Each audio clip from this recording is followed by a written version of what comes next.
Hello दोस्तों, मेरा नाम निशान तिवारी है। यूपीपीसीएस 2018 की परीक्षा में district audit officer and assistant director finance के पद पर मैंने द्वितीय रैंक प्राप्त की है। डीकेटी के इस प्लेटफॉर्म पर मैं आपके साथ आंसर राइटिंग स्ट्रेटजी के अपने ज्ञान और अनुभव को साझा करूंगा। इससे मुझे काफ़ी लाभ हुआ है। आशा करता हूं आपको भी काफ़ी लाभ प्राप्त होगा। सिविल सर्विस की परीक्षा में आंसर राइटिंग का अहम रोल है। प्री एकमात्र स्क्रीनिंग परीक्षा होती है। इंटरव्यू आपके सिलेक्शन का 10% के लगभग आधार तय करता है। 90% मार्क्स मीन्स परीक्षा के होते हैं। काफ़ी स्टूडेंट काफ़ी अच्छा प्रयास करते हैं और मुख्य परीक्षा में अच्छे अंक ना पाने की वजह से या तो वो चयनित होने से या अच्छी रैंक पाने से वंचित हो जाते हैं, जिसका उन्हें जीवन भर मलाल रहता है। इस आपके महत्वपूर्ण समय को और आपके सपनों को देखते हुए मैं कुछ रणनीति आपके साथ शेयर करूंगा। सबसे पहले तो आंसर राइटिंग का जब भी आप प्लान बनाएं, मुख्य परीक्षा के पढ़ने का प्लान बनाएं, तो सिलेबस अपने सामने रखें। सिलेबस को आप कंठस्थ कर लें। मैंने सिलेबस की एक फ़ोटो प्रिंट आउट लेके अपने बेड के पास लगा दिया था कि आपको हमेशा 24/7 सिलेबस आपके सामने रहना चाहिए। वही आपकी गीता और कुरान है।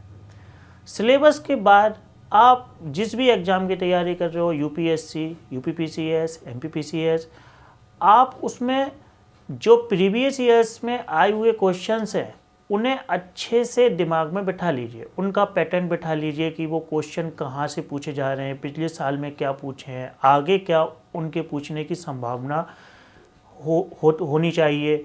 ये सारा नीति और रणनीति आपके दिमाग में सुव्यवस्थित और सुनियोजित तरीके से होनी चाहिए। ये पहला आयाम है। उसके बाद आप पेपर 1, 2, 3 और 4 जीएस की क्रमबद्ध तरीके से तैयारी कीजिए। तो पेपर 1 के मेंस के सिलेबस में यूपीएससी और यूपीपीसीएस में आर्ट एंड कल्चर, इतिहास, विश्व इतिहास और भूगोल और भारतीय समाज के अध्ययन पर आपको विशेष बल देना है। तो इतिहास के अध्ययन के दौरान आप इस तरह से पढ़िए कि आपका प्री, मेंस और इंटरव्यू तीनों कवर हो जाए। चूँकि सिलेबस बड़ा है तो अपने संसाधनों को, अपने पुस्तकों को सीमित रखिए, उन्हें बार बार पढ़िए। मॉडर्न इंडिया के लिए आप स्पेक्ट्रम पढ़ सकते हैं। विश्व इतिहास के लिए अर्जुन देव की एनसीईआरटी बहुत अच्छी है। उसी तरह जो प्राचीन और मध्यकाल के लिए आपने प्री में पढ़ा है वो सफिशिएंट है। आर्ट एंड कल्चर के लिए आप नितिन सिंघानिया की बुक पढ़ सकते हैं।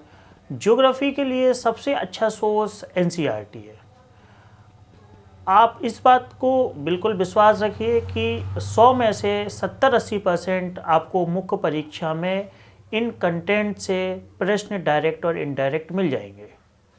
और अगर आप 20% के पीछे बहुत ज़्यादा भागे तो कभी कभी ये संभावना बन जाती है कि 80% पे आप इतनी अच्छी कमांड ना कर पाए।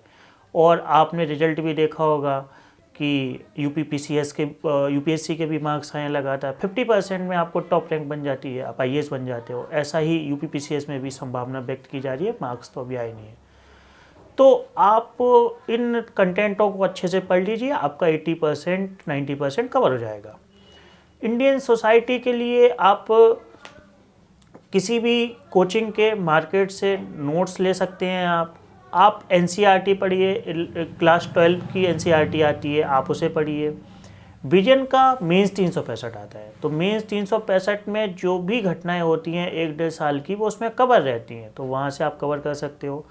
पेपर 2 में पॉलिटी है, तो पॉलिटी के लिए आप लक्ष्मीकांत बहुत ही अच्छा सोर्स है। थोड़ा सा लेंदी बुक है, लेकिन उस लेंदी बुक से ज़्यादा बुलंद आपके सपने हैं, क्योंकि उसके बाद आप अपने प्रदेश को, अपने देश की जो सबसे बड़े पद होते हैं उनको सुशोभित करेंगे और देश और समाज की सेवा करेंगे।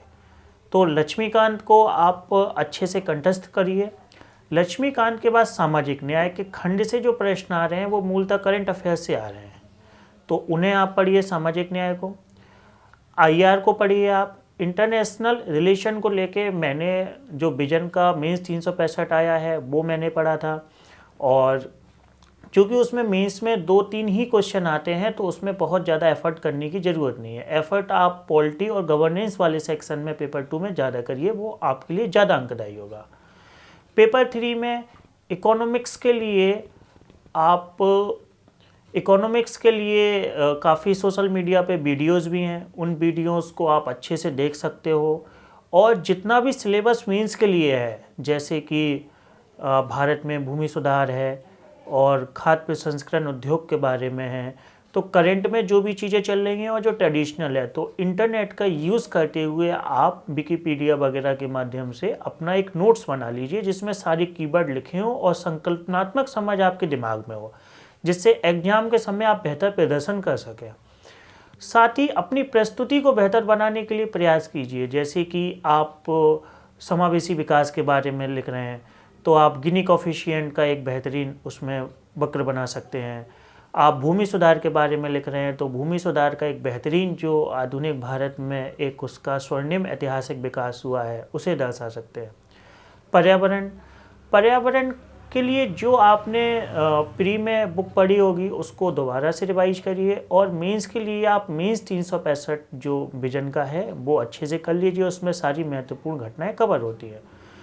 आपदा प्रबंधन के बारे में थोड़ा सा पेपर 2 और 3 में करंट अफेयर्स ओरिएंटेड रहा जाता है, जैसे कि कभी केदारनाथ में बाढ़ आई तो केदारनाथ से प्रश्न आ जाता है, केरल में बाढ़ आई तो केरल से आ जाता है, कोविड आया तो कोविड से प्रश्न आ जाते हैं। तो आप प्रश्नों की प्रकृति को समझते हुए उसके अनुरूप तैयारी करिए, और जो बेसिक बातें होती हैं आपदा प्रबंधन की वो आप एक जगह पे नोट कर सकते हैं, जैसे कि आपदा पूर्व, आपदा दौरान और आपदा पश्चात एनडीएमए की जो गाइडलाइंस हैं उन गाइडलाइंस के आप महत्वपूर्ण कीवर्ड को नोट कर लीजिएगा और उन्हें यूज़ करिएगा।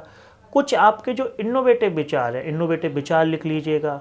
आपदा प्रबंधन से संबंधित कुछ केस स्टडियाँ भी पेपर 4 में पूछी गई है, तो आप उन्हें मिलाकर पढ़िएगा। ये नहीं कि आपदा प्रबंधन को अलग से पढ़ते हैं, केस स्टडी को अलग से। कोशिश करिएगा कि दोनों मिला जुला अगर आप लिखेंगे तो आपके बहुत अच्छे मार्क्स आएंगे। उसके बाद आप इंटरनल सिक्योरिटी के लिए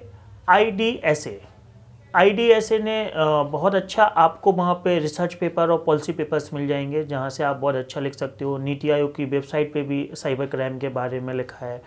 और एक श्री अशोक कुमार जी हैं IPS, उनकी बहुत अच्छी बुक आती है आंतरिक सुरक्षा पे। तो आंतरिक सुरक्षा और IR के कुछ टॉपिक मैंने वहाँ से पढ़े और मुझे काफ़ी लाभ मिला वहाँ से। पेपर 4 के लिए एथिक्स में जितना भी सिलेबस है उसका आप अपना नोट्स बना लीजिए। आपके व्यवहारिक जीवन के जो भी उदाहरण हैं उसमें व्यवहारिक जीवन के आप उदाहरण लिखिएगा। और आप कोशिश करिएगा, जैसे आप न्यूज़पेपर पढ़ते हैं, न्यूज़पेपर में आपको कोई भी घटना मिलती है तो उसे एथिकल पॉइंट ऑफ व्यू से सोचने की कोशिश करिएगा आप, कि जैसे कि कभी गौ हत्या का कोई केस आया, यूथेनेसिया का केस आया, लव जिहाद का कोई मामला आया, सांप्रदायिक दंगों का कोई मामला आया, आतंकवादी कोई घटना आई, तो आप सोचिएगा कि उससे हम कितने डायमेंशन एथिक्स के निकाल सकते हैं।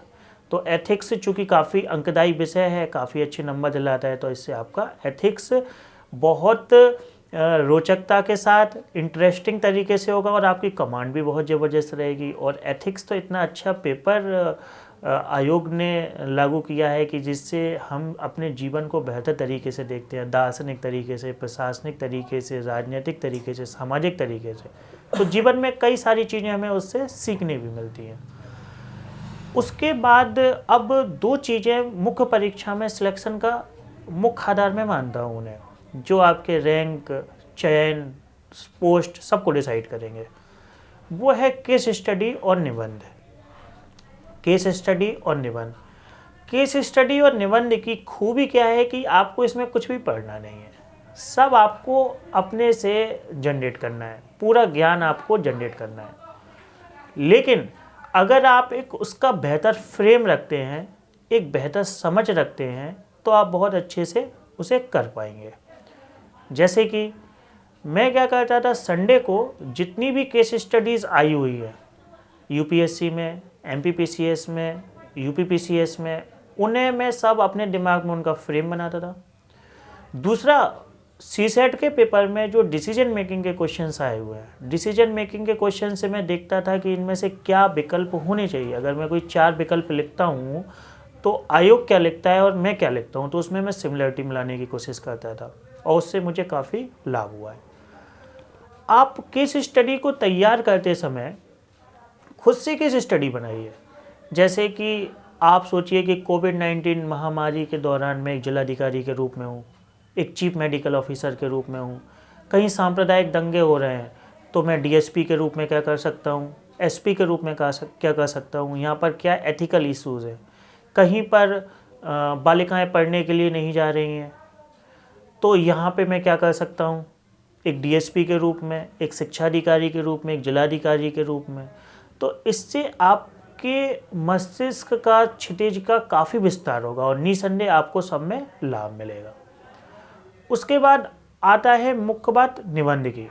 निबंध 250 नंबर का यूपीएससी में, 200 नंबर 150 नंबर का यूपीपीसीएस में होता है और 250 में से 160 नंबर भी लोग लाते हैं, 170 भी लाते हैं और 70 भी लाते हैं।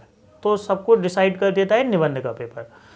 तो निबंध का पेपर तैयार करने के लिए आप कई स्तरीय प्रयास करिए। जैसे कि संडे जो एक्सक्लूसिव है आप डेडिकेट करिए उसे निबंध और ऐसे के लिए। निसंदेह ये आपकी सफलता में रेड कारपेट बिछाएंगे। तो आप निबंध तैयार करते समय लगभग 10-15 पेज में बहुआयामी कोटेशन, जैसे संस्कृत की कोई कोटेशन आप याद कर लीजिए, उर्दू की शेरो शायरी याद कर लीजिए, बहुआयामी जो विचारधाराएँ हैं उनकी थोड़ी सी आप समझ रखिए, जैसे समाजवाद, पूंजीवाद, नारीवाद, महिलावाद, दलितवाद, पर्यावरणवाद, ये सब क्या कहता है। प्रमुख लेखकों के जीवन से संबंधित कुछ बातें याद रखिए। कुछ आप कहानी प्रस्तुत कीजिए, कुछ इस तरह की कहानी बनाइए कि आपदा में किस तरह से जीवन बर्बाद हो गया और कुछ लोगों ने आपदा को अवसर भी बना लिया। उस तरह से कुछ व्यक्तित्वों के बारे में लिखिए और निबंध में तारतम्यता और सुसंगतता का ध्यान रखिए। अपना निबंध लिखने के बाद आप उस निबंध को खुद ही बार बार पढ़िए। जब आप निबंध को बार बार पढ़ेंगे तो आपका जो निबंध में आपने मेहनत कर रखी है वो पेपर 1, 2, 3, 4 में आपको काफ़ी हेल्प करेगा, आपको वैकल्पिक विषय में योगदान करेगा और जब आप साक्षात्कार के समय बोलेंगे तो प्रभावी और बेहतरीन वाक्य और शब्द निकल के आएंगे जो निसंदेह आपको जीवन के हर क्षेत्र में फ़ायदा दिलाएंगे। अब प्रश्न के बारे में अगर कहा जाए कि प्रश्न कौन से लिखने हैं, तो डेली आप 2-3 प्रश्न लिखिए। जो टॉपिक आप पढ़ रहे हैं उस टॉपिक से संबंधित प्रश्न लिखिए, वैकल्पिक विषय का लिखिए। 2 चीज़ें छोड़ दीजिए, केस स्टडी और ऐसे। मैंने ऐसा किया था कि केस स्टडी और ऐसे मैंने छोड़ दिया था, मैं संडे को करता था तो मुझे उससे काफ़ी लाभ मिला। बाकी आप 3 पेपर और एथिक्स की थ्योरी करिएगा। संडे को कोशिश करिएगा कि आप फुल पेपर लिखें, क्योंकि अल्टीमेट आपको वहाँ पे 3 घंटे का एग्ज़ाम देना है। तो आप 3 घंटे में फुल पेपर लिखने की कोशिश करिए। आप अपने सीनियर से चेक कराइए या खुद चेक करिए। ये सारी चीज़ें करने से आपको काफ़ी फ़ायदा मिलेगा। अब कई बार बच्चे क्या है कि जानते सब कुछ हैं, बहुत मेहनत किए होते हैं, लेकिन उन्हें परिणाम नहीं मिल पाता। या फिर अगर आपके पास समय कम है, आपको मेंस देना है, तो आप कैसे अच्छी रैंक ला सकते हैं। या फिर आप एकदम तैयारी में नए आए हैं, तो किन बातों का आप ध्यान रखेंगे, किन बातों का ध्यान रखेंगे आप, तो उसके बारे में आपको मैं 15 सूत्रीय एजेंडा बता रहा हूँ। इस 15 सूत्रीय एजेंडा को आप अपने दिमाग में भी रख सकते हैं और आप लिख के इसे अपने बेड के पास भी लगा सकते हैं। मैंने ऐसा ही किया था, मुझे काफ़ी लाभ मिला।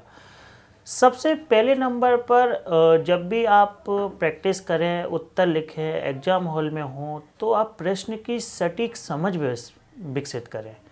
जैसे एक बार प्रश्न आया, अंग्रेज़ों ने भारत को बेखबरी के दौर में जीत लिया, तो उसमें कुछ कैंडिडेट ने, एस्पायरेंट्स ने क्या किया कि इस पक्ष को सिद्ध कर दिया कि अंग्रेज़ों ने भारत पर कैसे विजय प्राप्त की, कैसे प्लासी बक्सर का युद्ध हुआ, 1857 की क्रांति हुई, भारत को जीत लिया। लेकिन आपको उत्तर में इसके अगेंस्ट में लिखना था। आपको लिखना था कैंडिडेट्स को कि अंग्रेजों ने भारत को सुनियोजित और क्रमिक रूप से जीता है, ना कि बेखबरी के दौर में जीता है। तो इस बात का विशेष ध्यान रखें।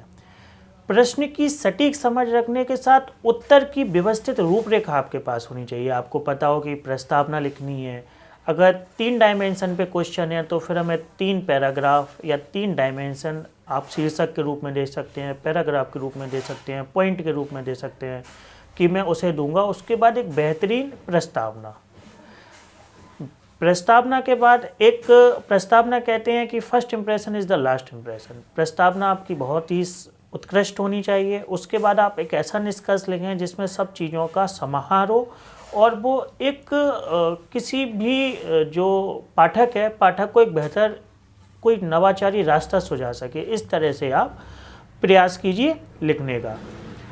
दूसरा, जब भी उत्तर लिखें तो संक्षिप्त और टू द पॉइंट को अपनी बात को रखें। किसी भी प्रशासनिक अधिकारी को आप सुनोगे, सरकारी पत्र पत्रावलियाँ पढ़ोगे तो उसमें संक्षिप्त और टू द पॉइंट बात होती है, और ये एक प्रशासनिक जीवन का अहम हिस्सा होता है, क्योंकि वो सिविल सर्विसेज में आपको विद्वान के रूप में ना देखकर एक प्रशासनिक क्षमता वाले व्यक्तित्व के रूप में देखना ज़्यादा पसंद करते हैं। इसके बाद तीसरे पॉइंट के रूप में आप इस बात का हमेशा याद रखें कि आप कोई भी बात लिखते हैं तो उसमें प्रमाणिक तथ्य होने चाहिए। जैसे कि आपने लिखा कि भारत के किसी भी क्षेत्र में महिलाओं की जो साक्षरता दर है वो काफ़ी कम है, तो सिर्फ इतना कह के अपनी बातों से मत निकलिए। उसमें आप डाटा दीजिए कि हरियाणा में इतना है, केरल में इतना है, असम में इतना है, मिजोरम में इतना है, तमिलनाडु में इतना है, और वो तथ्य प्रमाणिक होने चाहिए, तो आपका उत्तर बेहतर हो जाएगा। चौथी बात आप याद रखिए कि अधिकतम जरूरी बिंदुओं का समावेश अपने उत्तर में करिए। अधिकतम जरूरी बिंदुओं का समावेश बहुत ही ज़रूरी है, क्योंकि हो सकता है कि आपने बहुत ही मेहनत किए हो, आपने अधिकतम बिंदु लिख दिए लेकिन जरूरी बिंदु नहीं लिखे। आपने जरूरी बिंदु लिख दिए, हो सकता है अधिकतम नहीं लिखे, और एग्जामिनर को वही देखना था। और अगर एग्जामिनर ने आपको एक एक नंबर काटा तो 80 क्वेश्चन में आपके 80 नंबर कम हो गए, तो आप वैसे ही बाहर हो जाएंगे एग्जाम की रेस से, और 80 नंबर आपके प्लस हो गए तो आप कितने आगे रहेंगे। तो अधिकतम जरूरी जो बातें होती हैं उनका समावेश अवश्य करिए। उसके बाद पांचवा जो आप पॉइंट करिए कि जो सरकारी रिपोर्ट, सूचकांक, नीति, पॉलिसी पेपर, नीति आयोग ने क्या कहा है, IDSA ने क्या कहा है, PRS क्या कहता है, इन सब के बारे में आप जरूर लिखिएगा। उसके बाद भूमिका और निष्कर्ष को आप बहुत प्रभावी बना सकते हैं। अगर आपको लगता है कि आप इतना बेहतर नहीं कर पा रहे और बेहतर आप रैंक लाना चाहते हैं, तो कुछ आप बेहतर भूमिका और निष्कर्ष जो अच्छे आंसर राइटिंग की हुई कॉपीज़ हैं उन्हें आप देख सकते हैं, तो और इसे बार बार विकसित कीजिए। भले ही भूमिका और निष्कर्ष के स्पेशल मार्क्स नहीं होते हैं नंबर में, लेकिन बहुत प्रभावी होते हैं। वो एक फ्रेम के रूप में होते हैं, जैसे फोटोग्राफ का एक फ्रेम है, उसका कोई महत्व नहीं है लेकिन वो पूरे फ़ोटो की शोभा बढ़ा देती है, तो वो उसी के रूप में है। इस बात का आप हमेशा ध्यान रखिए। अपने उत्तर को रुचिकर अधिक अंकदायी बनाने के लिए और आपका जो पाठक है वो मंत्रमुग्ध हो जाए, उसके लिए जो करेंट अफेयर्स के तथ्य, संदर्भ, प्रसंग डाल दीजिए, तो आपको अच्छा लगेगा।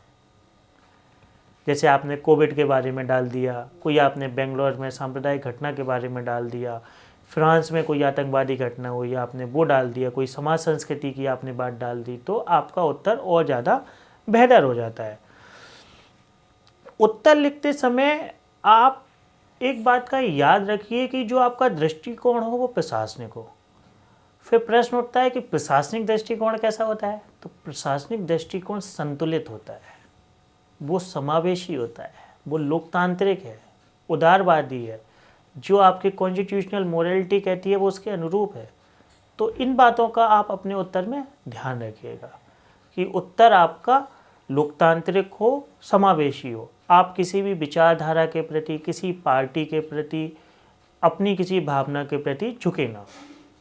ठीक है, आपको दूध का दूध, पानी का पानी एक प्रशासनिक अधिकारी के रूप में कर देना है।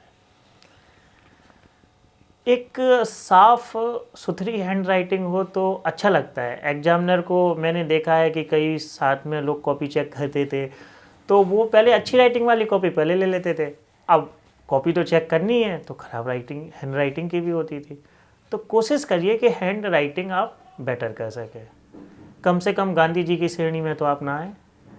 गांधी जी ने हमें काफ़ी सिखाया है कि हमसे बेहतर करने का प्रयास करें, तो हैंड राइटिंग को आप सुधारिए। हैंड राइटिंग सुधारना बहुत आसान है। मेरी काफ़ी ख़राब हैंड राइटिंग थी और ये भी एक बहुत बड़ा कारण रहा है कि मुझे काफ़ी समय लग गया, लेकिन फिर मैंने कोशिश की। मैं डेली 10 मिनट सुलेख लिखता था।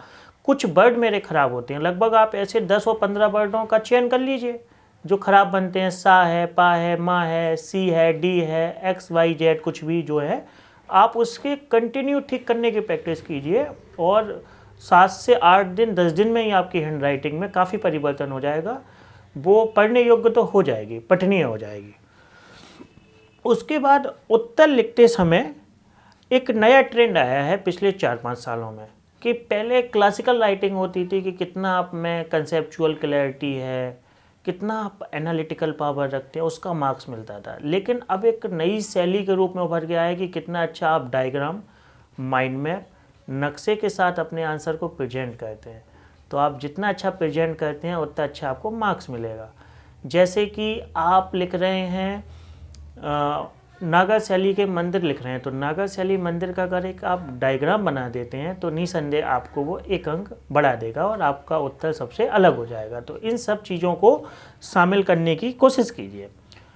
आप जब आंसर लिखते हो तो आंसर को आप सादा मत लिखिएगा कि जैसे एक बार कॉमन सिविल कोड पे क्वेश्चन आया था, वो पेपर 1 में भी आ चुका है, पेपर 2 में भी आ चुका है। पेपर 1 में आया तो उसकी थीम समझिए, वो इंडियन सोसाइटी से संबंधित है, तो सोसाइटी से संबंधित तकनीकी शब्दावलियों का यूज़ कीजिए। जब वो पेपर 2 में आया है तो उसमें जो कॉन्स्टिट्यूशनल प्रोविजनल हैं, जो लीगल प्रोविजनल हैं, उनको आप मेंशन कीजिए। जैसे आर्टिकल 44 को मेंशन कर सकते हो। तकनीकी शब्दावलियों का कई जगह तो बहुत महत्वपूर्ण योगदान रहता है। जैसे कि आप IR लिख रहे हो तो आप लिखिए वहाँ पे कि track 1 diplomacy, track 2 diplomacy, win win situation जैसे शब्दावलियाँ हैं उनका यूज़ कीजिए। निसंदेह आपको बहुत लाभ मिलेगा। उसके बाद हम अगले बिंदु पे अगर चर्चा करें, हमारा जो 13वां बिंदु है हमारे एजेंडे का, कि अगर हमारी जो प्रस्तुति सुंदर हो, अलग से ही कुछ आंसर दिख जाते हैं कि बहुत ही सुंदर ये है, तो वो निसंदेह काफ़ी प्रभावकारी असर डालता है एग्जामिनर के ऊपर। विराम चिन्हों का समुचित प्रयोग करें। कई लोग तो विराम चिन्ह लगाते ही नहीं है, पूरे पैराग्राफ में कोई उनका अर्धविराम, पूर्ण विराम, कॉमा, इन्वर्टेड कॉमा कुछ भी नहीं है, तो उन पे आप विशेष ध्यान दें। कहाँ बिंदी लगनी है, चांद बिंदी, छोटा ई, बड़ा ई, पूरा अच्छे से एक जो क्लासिकल राइटिंग होती है आप उस पर ध्यान रखें। अंतिम बिंदु ये है कि आप अपनी भाषा को प्रभावी, सटीक और सम्यक बनाने के लिए भाषा और वर्तनी की शुद्धि पर ध्यान दें। भाषा और वर्तनी की शुद्धि पर ध्यान देना सबसे सरल है, बचपन से ही सिखाया जाता है और 90% लोग गलती करते हैं। आप अपनी कॉपी अपने मम्मी को, पापा को, भाई को, बहन को, छोटे भाई बहन को दे दीजिए, वो भी उसमें कमी निकाल के आपको बता देगा। आप उससे सीखने की कोशिश करिएगा। इन्हीं बिंदुओं के आयाम पर, जो 15 बिंदु मैंने आपको बताए हैं, इनके आयाम पर आप अपनी कॉपियों को चेक कर सकते हैं। आप अपने सीनियर से चेक कराइए। इस तरह आप बेहतर उत्तर लेखन करेंगे। और जो मैंने प्रयास किए हैं, जो मैंने सीखा है, वो मैंने आपके सामने प्रस्तुत किया है। आशा करता हूँ आप भी बहुत अच्छा लिखेंगे और अगला कुछ नया नवाचारी विचार लेके आएंगे और DKT के चैनल पर मैं आपको सुनूंगा। धन्यवाद।